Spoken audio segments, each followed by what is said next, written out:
आज यह कैसा भाव जाग रहा है मन में? क्या यही प्रेम है जो ना जीने दे रही है ना मरने दे रही है? उफ, कैसा भंवर जाल है। जितना भी उभरने का प्रयत्न करो और गहरे धंसते जाते हो। अब तो अंतिम परिणति मरकर ही मिलेगी। नायिका की आंख भारी हो रही थी। नींद उन्हें अपने कब्जे में लेती जा रही थी। अब सो जाना चाहिए, यह सोचकर नायिका ने चादर ओढ़ लिया। जाने कब नायिका 23 साल पहले की दुनिया में जा पहुंची। वह देख रही है कि उनके घर में अफरा तफरी का माहौल बना हुआ है। एक तरफ हलवाई लगे हुए हैं, बड़े बड़े भट्टे जल रहे हैं, बड़ी बड़ी हथेली भर के बताशे, बूंदी के लड्डू और खाजा बन रहे हैं पाहुर के लिए, क्योंकि 3 दिन बाद ही तो उनके गौने का सुदिन है। माँ सास की पेटी बड़े चाव से सजा रही थी। उनकी पेटी भी नई नई साड़ियों से भरी पड़ी है। शगुन के गीत गाए जा रहे हैं। स्त्रियों का हुजूम आंगन में हंसी ठिठोली कर रहा है। तरह तरह के रस्मों की निभाने की तैयारी हो रही है और उमा इस सब से बीच में निर्विकार है, क्योंकि यही तो उसका मूल स्वभाव है। माँ साल भर से गृहस्थी के गुर सिखा रही थी और बार बार यही कहते रही थी कि बिटिया वहाँ सब कुशलता से संभाल लेना, सास को हमेशा प्रसन्न रखना।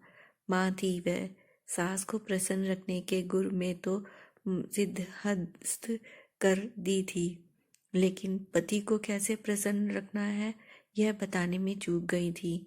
शायद यही चूक उमा को भारी पड़ गई और कमल किशोर के घर में चंदा ने अपनी जगह बना ली। रेल से 2 घंटे की दूरी पर ससुराल थी। नियत समय पर कमल किशोर पट्टीदारों के साथ गौना कराने पहुंच गए, क्योंकि पिता तो दिवंगत थे। सुदर्शन किशोर धनी दामाद को देख गांव वालों की हाय निकल गई। शायद तभी से इस जोड़ी को लोगों की नजर लग गई थी। उमा उस कमल किशोर में भी जितनी धीर गंभीर थी, कमल किशोर उतने ही बड़े खिलंदड़े स्वभाव के थे। उमा की सास ने संभवतः भांप लिया था कि उनके खिलंदड़े बेटे पर गंभीर स्वभाव की उमा ही राज कर सकती है, इसलिए उन्होंने बहू के रूप में उमा को ही चुना था। खैर, सब रीति रिवाजों के बाद विदाई हो गई। स्टेशन पर ट्रेन में उमा को चढ़ाते समय कमल किशोर ने उमा के नाजुक हाथों को सबकी नजर बचाते हुए जोर से दबा दिया। पहली बार पति के हाथों का वह स्पर्श, उमा की हथेली पसीने से भीग गई, माथा पसीने से भीग गया। आज भी वह पल याद करते भीगी भीगी जाती है। वह पहला स्पर्श था पति का, सिहर उठती थी है वह आज भी याद कर हथेली आज भी गर्म हो जाती है। इतने पर ही बस नहीं था कि लंदड़ा किशोर पति तो कुछ और सोचे बैठा था। क्या दरअसल मायके से ससुराल के रेल के सफर में एक बोगदा पड़ता है। उस पुराने जमाने में सुविधाएं उतनी नहीं थीं। 2 मिनट का वह बोराटा पार करते समय ट्रेन में गहन अंधेरा छा जाता था। हाथ को हाथ नहीं सूझाता था। उस 2 मिनट के अंधेरे के सफर में नए नवेली दुल्हन उमा को कमल किशोर ने बैकऑफ अपनी बाहों में पूरी ताकत के साथ भींच लिया था और उमा के अंधेरों पर वह पहला प्रगाढ़ चुंबन और तत्काल छोड़ भी दिया। उफ, पति की बलिष्ठ भुजाओं का वह सुदृढ़ अंकपाश, वह प्रथम प्रगाढ़ चुंबन छुअन का वह पहला एहसास, उमा के सारे शरीर में झंझनाहट व्याप गई। सांसें अवरुद्ध हो गई। दिल की गति धाड़ धाड़ धौकनी की तरह चलने लगी। और यह सब करके पति तो एकदम मासूम बनकर बैठ गया। उमा के लिए यह उतना सहज नहीं था। उसने अपनी आंखों को जोर से मींच लिया। उसकी हिम्मत भी नहीं पड़ रही थी कि वह पति को एक पल देख सके। वह थरथराहट आज भी उसी सुरूर में कहीं जीवंत है। वह पति का पहला स्पर्श उनकी यादों की धाती बन चुका है। इसे वह किसी के साथ बांट नहीं सकती। उसे पहले स्पर्श की वह ऊष्मा आज भी शरीर में उसी ताकत से रग रग में सिहर सिहर उठती है।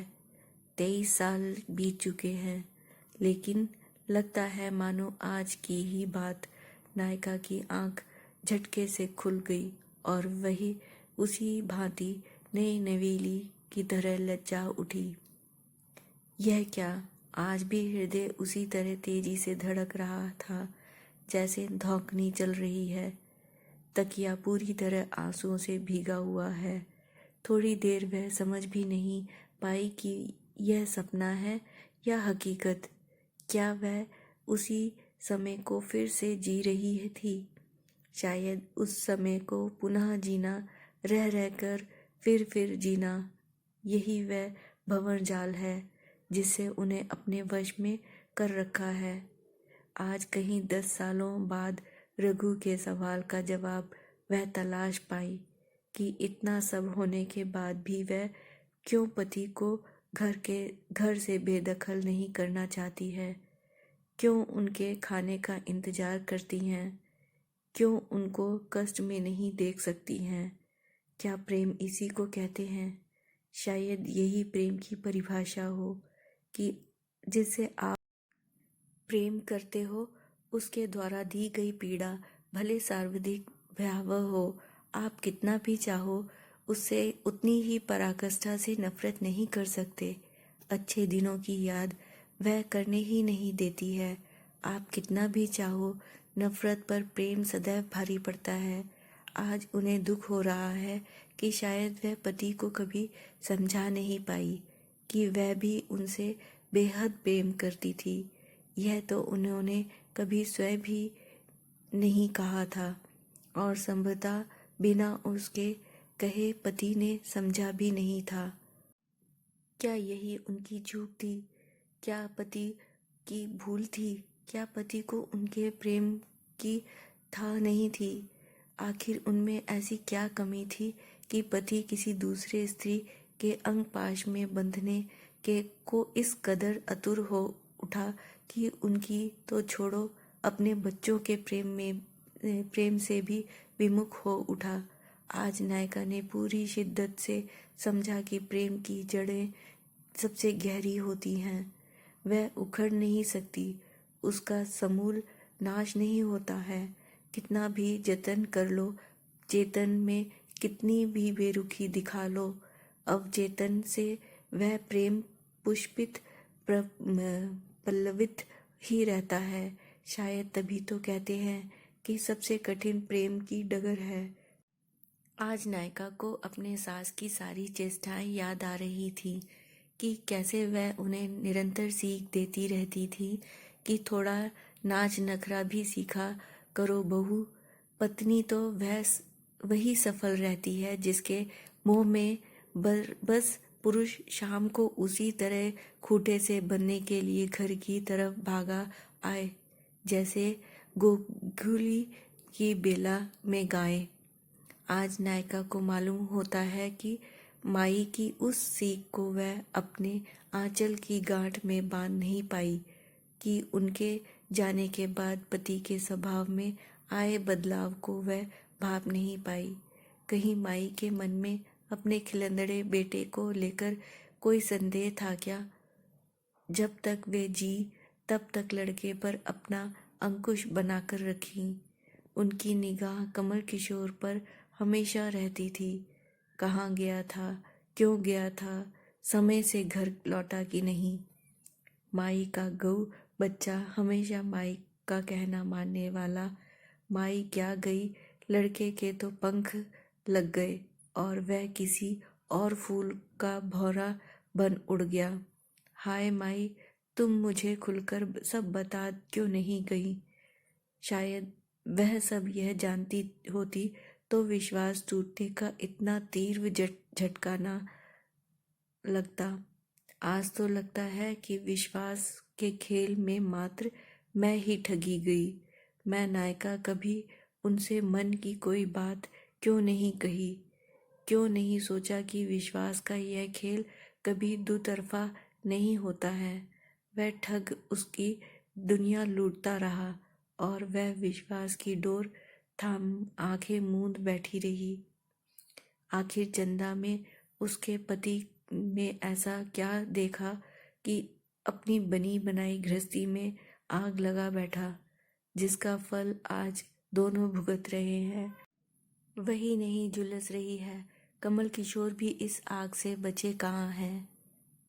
दोस्तों, इसकी आगे की कहानी सुनने के लिए मेरी अगली वीडियो का इंतज़ार कीजिएगा और मेरे चैनल को लाइक और सब्सक्राइब ज़रूर करिए। धन्यवाद।